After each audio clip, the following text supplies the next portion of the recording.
Part 2 of the third period, and boy, if you missed it, you should be ashamed because we've had a great hockey game. It was 2-0 St. Paul's. It's 3-3 now. Lawrence scored 3 consecutive goals, but JT Halliday, you see the face-off at center. St. Paul's with a 6 attackers against 4 situation on the power play after they thought they had scored to tie it originally. They got a penalty in their favor and scored on the power play.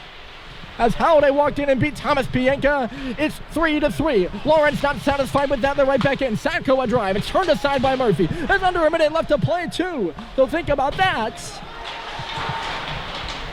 We could be headed to overtime here if nobody scores.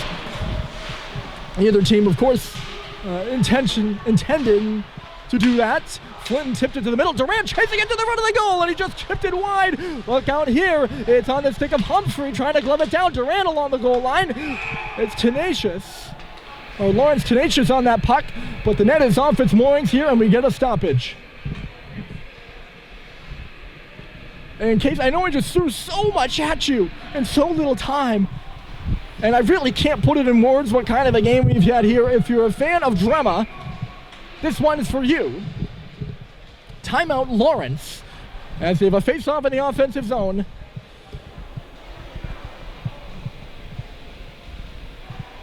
Halliday has tied it, so maybe I get some more time here. Lawrence Academy, they won with a second left to go last night. They're going to try to do the same thing here tonight. But the deal was they were down 1-0 after 2. Owen Sweet had a power play goal for St. Paul's in the first.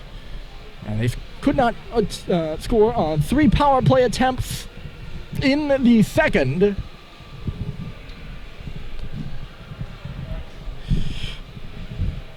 And I'm sorry, I just blanked there for a second. They couldn't score on 3 power play attempts in the second.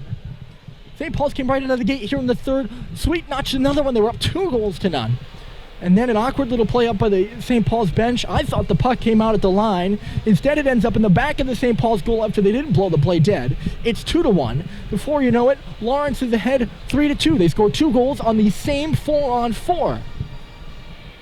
They're up 3-2. St. Paul's came down the ice with roughly 3 minutes left to go. Cooper Flinton took a shot that went off the post and in behind Thomas Pienka. Owen Stat, I put it in the back of the net, but Pienka knocked the net off its moorings. They ruled no goal, but assessed a penalty somewhere in the fray.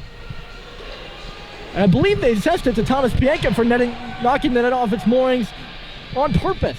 St. Paul scored on that power play just after Lawrence nearly cleared it as Halliday walked in and at the bottom of the face-off circle let a shot go. That's where we stand, 3-3 with 33.7 seconds left on the clock. And St. Paul's wins the draw in their own end. That one just ahead of Cooper Flinton. He jabs it around Riley Duran. Banged out by Malcolm Bussey. Moving further with it was Harrison Sweet.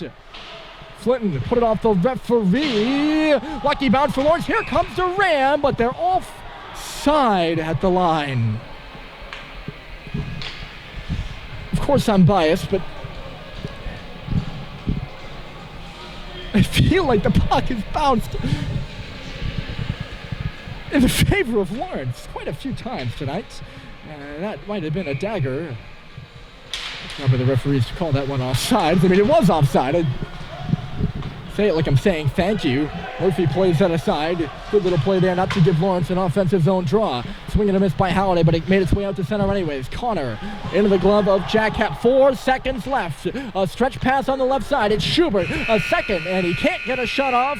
We're headed to overtime here in Groton, Mass. Would you believe it?